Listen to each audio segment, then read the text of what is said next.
కర్నూలు జిల్లా ఆదోనిలోని Malathi function hall CPM party ఆధ్వర్యంలో కామ్రేడ్ చంద్రపుల్లారెడ్డి వర్ధంతి సభ నిర్వహించారు. ముఖ్య అతిథిగా దక్షిణ భారతదేశ రాజకీయ సమాఖ్య వ్యవస్థాపక అధ్యక్షులు మహమ్మద్ రషీద్ డ్రావిడ్ హాజరయ్యారు.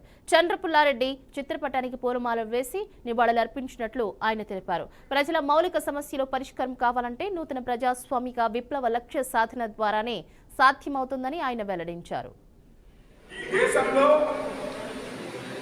ఎక్కడైనా మనం ఓటు వేసి గెలిపించినటువంటి నాయకులు ఎమ్మెల్యేలు కావచ్చు, ఎంపీలు కావచ్చు, ఏ రోజైనా ఎక్కడైనా పేదవాళ్ల కోసం, ఆ ఏరియా అభివృద్ధి కోసం, ఆ కాన్స్టిట్యూన్సీ అభివృద్ధి కోసం, ఆ జిల్లా అభివృద్ధి కోసం, ఆ రాష్ట్రం అభివృద్ధి కోసం ఎప్పుడైనా చెప్పండి, ఎవడన్నా అడిగండా నువ్వు ఇంత తిన్నావు, నువ్వు ఇంత తిన్నావు, నువ్వు చేసినావు, నువ్వు తీసుకొని కనుక్కుంటారు తప్ప పేద ప్రజల కోసం, వాళ్ళు చేసిన వాగ్దానాల కోసం ఒక్కడన్నా మాట్లాడిందా ఎమ్మెల్యే కానీ ఎంపీ కానీ?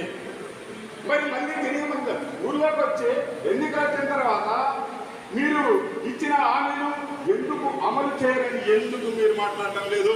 అసెంబ్లీలో ఎందుకు మాట్లాడటం లేదు? మీరు మన కాన్స్టిట్యూన్సీల కోసం, మన నియోజకవర్గం కోసం, ఇక్కడ ఉన్నటువంటి అభివృద్ధి కోసం, పేద ప్రజల కోసం, వాళ్ళ జీవన విధానం